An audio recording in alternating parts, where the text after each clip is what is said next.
Hi, everyone. This is Fred on Spirit Reflections, and this is part of our 81 episode exploration of the book Tao of Leadership by John Heider, a modern adaptation of the ancient Chinese text Tao Te Ching, written by Lao Tzu over 500 years BC. Today, we're going to read chapter 66, followed by a short meditation, and I'd love to hear from you. What do you think of these teachings? Let me know in the comments below, and if you haven't yet, please like and subscribe to Spirit Reflections. Thank you. Chapter 66 is entitled Low and Open. Why is the ocean the greatest body of water?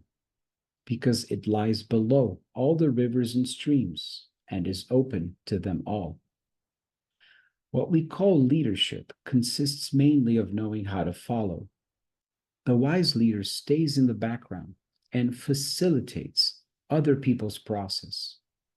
The greatest things the leader does go largely unnoticed. Because the leader does not push or shape or manipulate, there is no resentment or resistance. Group members genuinely appreciate a leader who facilitates their lives rather than promoting some personal agenda. Because the leader is open, any issue can be raised. Because the leader has no position to defend and shows no favoritism, no one feels slighted. No one wishes to quarrel. And as we read this in 2024, we've almost become conditioned to seeing quarrels and fighting and polarizations online. And the more sensationalist and the more hyperbolic and hyperactive, violent an argument, a scene, a video is, the more hits, the more likes, the more shares it gets. And naturally, this algorithm that is only aimed at making people more money is going to serve that kind of content. So this reading reminds us that the greatest contributions to people's processes of unfolding consciousness, of evolution, of progress, happen in silence, happen behind the scenes, almost invisibly, unnoticed. And that's how the sun works every day. We're not jolted awake by the sun blaring an alarm. I'm here, wake up, right? Sun does its thing in total silence and brings life to everything.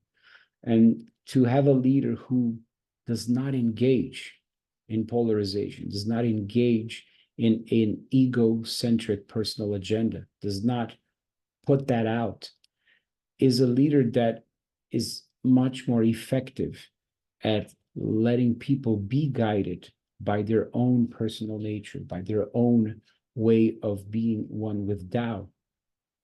When a leader is too busy, too loud, and too full of that ego, it almost becomes like the jester in the court. We think of those medieval scenes, and what stands out most in the scenes is always the jester and not the king or the queen that sits at the throne with serenity and observation. And so this is a reminder for us to be low and open in the sense of the ocean that welcomes, receives all the bodies of water. And because it remains low and open, it's able to remain great, grand. That way it stays closer to how things happen. And as much as possible within our processes, our decision-making, our work, our abilities, let us connect to that idea of the ocean and facilitate this in the sense of serving our needs first and being of service to others in a way that doesn't impose our will, it doesn't impose our point of view, but simply stays there in a vigilant, aware state to be a facilitator of other people's processes. Okay, now let's do a little meditation. I'm going to put on some music in the background. I invite you to sit back. If you'd like to close your eyes, feel free.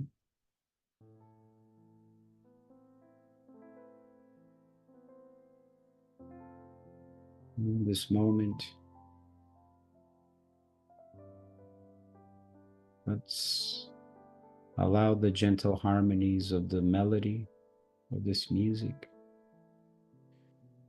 to soothe and comfort our minds,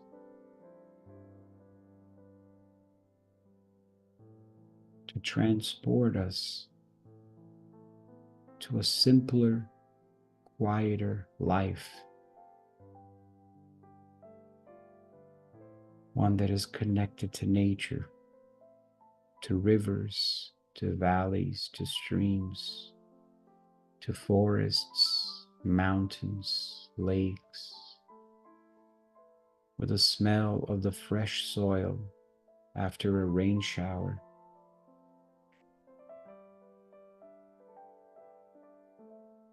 Let's surround ourselves in this moment by this majestic scene of nature.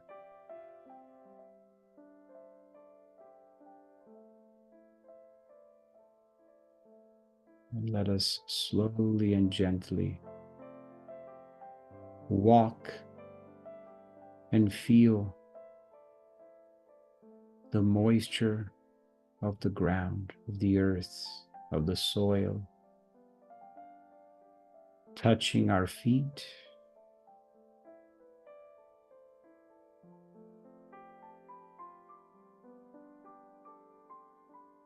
feel the smell,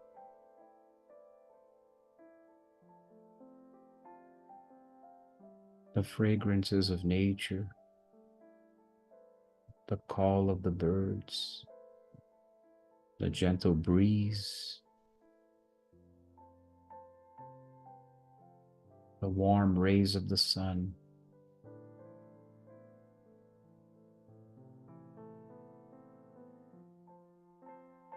Pleasant temperature.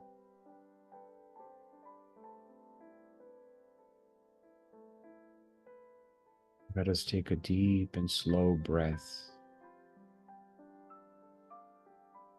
And in the process, empty ourselves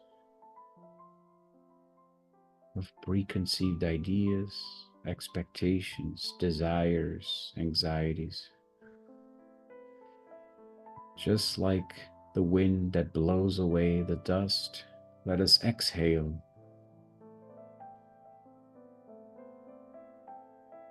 and surrender, give up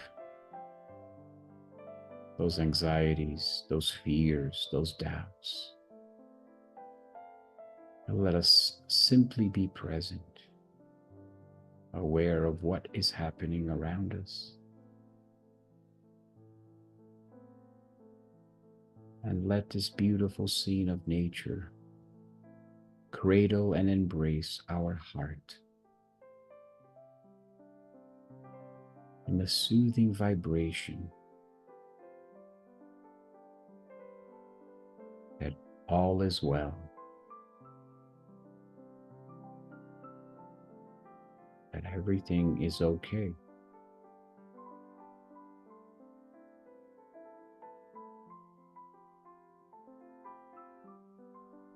As we continue to breathe, we continue to let go so that we can make more room inside of us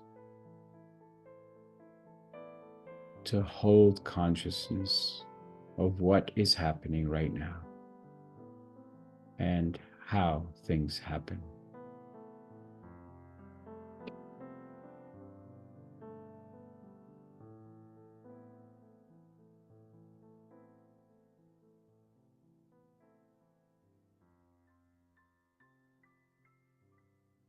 And so with that,